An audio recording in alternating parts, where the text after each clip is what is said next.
নমস্কার বন্ধুরা, beginners web YouTube চ্যানেলের ফটোশপ সিসি টিউটোরিয়াল সিরিজের 25 নম্বর ক্লাসে তোমাদের সবাইকে স্বাগত। এই ক্লাসে আমরা জানবো বন্ধুরা ডস টুল, বার্ন টুল আর স্পঞ্জ টুল সম্বন্ধে। প্রথম যে টুলটা সম্বন্ধে আমরা জানবো সেটা হলো গিয়ে ডস টুল। আমি ডস টুল সিলেক্ট করে নিচ্ছি। আমি একটা ইমেজ ওপেন করছি, কন্ট্রোল ও। এখান থেকে আমি পিক 31 এই ইমেজটাকে ওপেন করলাম, কন্ট্রোল প্লাস জুম করলাম, লকটা খুলে নিলাম। এক কথায় বলতে গেলে বন্ধুরা, ডট টুল ডার্ক শেডকে লাইট শেডে কনভার্ট করে। আমি আরও সহজ ভাষায় তোমাদেরকে বলছি। ধরে নাও কোনো ইমেজে ডার্ক শেড আছে, আমরা চাইছি যে সেই ডার্ক শেডটা যাতে লাইট শেডে কনভার্ট হয়ে যায়। এই সমস্ত ক্ষেত্রে আমরা ডট টুলের ইউজ করতে পারি। আমি প্র্যাকটিক্যালি তোমাদেরকে এবার জিনিসটা দেখাচ্ছি। সবার প্রথম আমি একটা ডুপ্লিকেট ইমেজ তৈরি করে নিচ্ছি, কন্ট্রোল জে। আমার ডুপ্লিকেট ইমেজ তৈরি হয়ে গেল। প্রপার্টি বারের কিছু কিছু অপশান এবার আমাদের জানতে হবে। প্রথম অপশানটা হলো গিয়ে click to open the brush preset পিকার। এখানে ক্লিক করলে তোমরা অনেক ব্রাশ পেয়ে যাবে। তোমরা এই সমস্ত ব্রাশ ইউজ করে ডট টুল দিয়ে কাজ করতে পারো। আমি এখান থেকে হার্ড রাউন্ড এই ব্রাশটা সিলেক্ট করে নিলাম, ক্যানভাসের বাইরে ক্লিক করছি। এর পরের অপশানটা আমার হলো গিয়ে রেঞ্জ। এখানে আমার 3 ধরনের রেঞ্জ আছে, শ্যাডোস, মিড টোনস আর হাইলাইটস। তো আমি এখান থেকে মিড টোনস রাখছি রেঞ্জে। এর পরের অপশানটা আমার হলো গিয়ে এক্সপোজার। এই এক্সপোজারের ভ্যালু আমরা কম বেশি করতে পারি। তার আগে তোমাদেরকে বলি যে এক্সপোজার কি। আমরা এক্সপোজার যত বেশি রাখবো তত কিন্তু আমাদের খুব স্পিডে ডার্ক শেড লাইট শেডে কনভার্ট হবে। আর এক্সপোজার আমরা যত কম রাখবো তত কিন্তু স্লোলি ডার্ক শেড লাইট শেডে কনভার্ট হবে। এখান থেকে এক্সপোজারের ভ্যালু আমরা কম বেশি করতে পারি। এক্সপোজার লেখাটার উপরে আমরা যদি মাউস নিয়ে যাই তাহলে আমাদের মাউস পয়েন্টারটা চেঞ্জ হয়ে যাবে। এখান থেকে আমরা ডান দিক বাঁ দিকে ড্র্যাগ করে আমরা কিন্তু এক্সপোজারের ভ্যালুটাকে কম বেশি করতে পারি। তাছাড়াও এখানে তোমরা একটা অ্যারো দেখতে পাচ্ছ, আমার মাউস পয়েন্টারটা লক্ষ্য করো। এখানে ক্লিক করে আমরা এখান থেকেও কিন্তু আমরা কম বেশি করতে পারি। আর তাছাড়া আমরা ডাইরেক্টলি টাইপ করেও ভ্যালুটা বসাতে পারি। তো আমি এখানে এক্সপোজার 100% রাখলাম। এক্সপোজারের ব্যাপারটা তোমরা আশা করছি বুঝেছো। এইবার এই ইমেজের মধ্যে তোমরা যে মডেলের ছবিটা দেখতে পাচ্ছ, এই মডেলের ফেসের ওপরে আমি ড্র্যাগ করছি। এই ক্যানভাসের ওপর তোমরা যে একটা সার্কেল দেখতে পাচ্ছ, এই সার্কেলের সাইজটা কিন্তু আমরা কম বেশি করে নিতে পারি আমাদের নিজেদের সুবিধা অনুযায়ী। আমি যদি লেফট অ্যাঙ্গেল ব্র্যাকেট প্রেস করতে থাকি তাহলে কিন্তু সার্কেলের সাইজটা ছোট হবে, আর যদি রাইট অ্যাঙ্গেল ব্র্যাকেট প্রেস করতে থাকি তাহলে কিন্তু সার্কেলের সাইজটা বড় হবে। তো আমি সুবিধা অনুযায়ী আমি সেট করে নিচ্ছি। এবার আমি এই ফেসের ওপরে ড্র্যাগ করছি।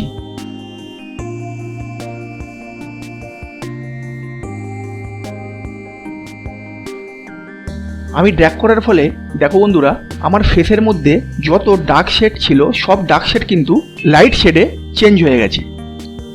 আমি যে ডুপ্লিকেট ইমেজটা তৈরি করেছিলাম সেই লেয়ারটা আমি বন্ধ করছি। দেখো, এই ছিল আমার অরিজিনাল ইমেজ। এবার আমি ওপরের লেয়ারটা অন করলাম, আর এই হচ্ছে আমার নতুন ইমেজ। তো তোমরা দেখতেই পাচ্ছ যে আমার অরিজিনাল ইমেজের ফেসের মধ্যে যেই সমস্ত ডার্ক শেডগুলো ছিল সেই শেডগুলো কিন্তু ডট টুল সিলেক্ট করে ড্র্যাগ করার ফলে লাইট শেডে কনভার্ট হয়ে গেছে। আমি ওপরের লেয়ারটা খুললাম, দেখো ফেসটা কিন্তু অনেক লাইট হয়ে গেছে। এই ক্লাসে বন্ধুরা পরের যে টুলটা সম্বন্ধে আমরা জানবো সেটা হলো গিয়ে বার্ন টুল। আমি বার্ন টুলটা সিলেক্ট করে নিলাম। বার্ন টুলের কাজ ডস টুলের কাজের একদম উল্টো। ডস টুল ডার্ক শেডকে লাইট শেডে কনভার্ট করে, আর বার্ন টুল লাইট শেডকে ডার্ক শেডে কনভার্ট করে। প্রপার্টি বারে ডস টুলের ক্ষেত্রে আমরা যেই সমস্ত অপশানগুলো দেখেছিলাম, বার্ন টুলের ক্ষেত্রেও সেই সমস্ত অপশানগুলো কিন্তু একদম সেম। তাই আমি আর নতুন করে কিছু বলছি না। বার্ন টুল আমার সিলেক্ট করাই আছে। আমি এই ডুপ্লিকেট যে ইমেজটা তৈরি করেছিলাম সেই লেয়ারটা আমি ডিলিট করছি। আমি এই ইমেজটার আরেকবার ডুপ্লিকেট করছি, কন্ট্রোল জে। এবার আমি ফেসের ওপর ড্র্যাগ করছি। তার আগে এক্সপোজারটা আমি একটু বাড়িয়ে নিচ্ছি যাতে একটু স্পিডে বার্ন হয়।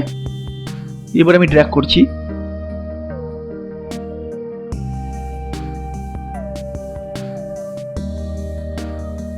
দেখো বন্ধুরা, আমি বার্ন টুল সিলেক্ট করে যখনই ফেসের ওপরে ড্র্যাগ করলাম তখন কিন্তু আমার লাইট শেডগুলো ডার্ক শেডে কনভার্ট হয়ে গেল।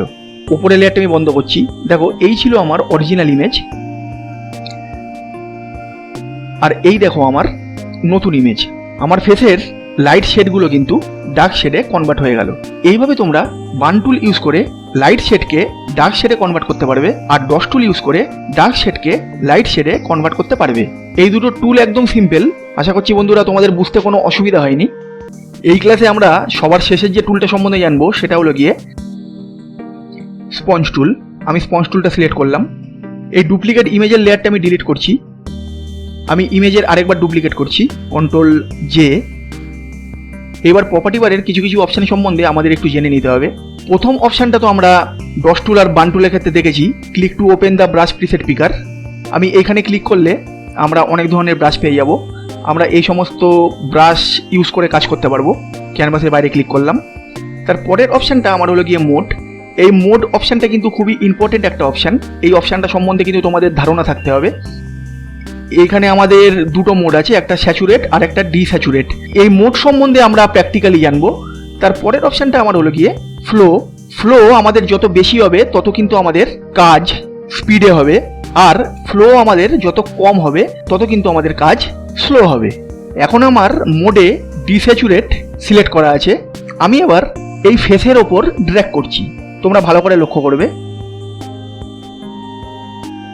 এখান থেকে আমি ফ্লোটা একটু বাড়িয়ে নিচ্ছি, আমার কাজের স্পিডটা যাতে একটু বাড়ে। আমি 80% করে দিলাম।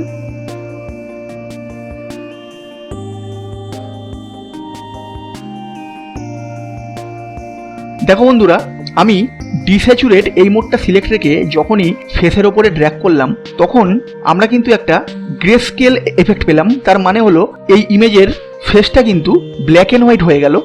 এই যে মোডে তোমরা এই দুটো অপশন দেখতে পাচ্ছ, একটা ডিস্যাচুরেট আর একটা হলো গিয়ে স্যাচুরেট। ডিস্যাচুরেট কোনো কালারের হার্ডনেসকে কমিয়ে দেয়, আর স্যাচুরেট কালারের হার্ডনেসকে বাড়িয়ে দেয়। আশা করছি বন্ধুরা তোমরা বুঝতে পেরেছো। এইখান থেকে আমি স্যাচুরেট সিলেক্ট করলাম, উপরের লেয়ারটা আমি ডিলিট করলাম। আমি ইমেজের আরেকবার ডুপ্লিকেট করছি, কন্ট্রোল জে। এবার আমি ফেসের ওপর ড্র্যাগ করছি। দেখো আমি একটুখানি কন্ট্রোল প্লাস প্রেস করছি জুম করার জন্যে। আবার আমি ড্র্যাগ করছি।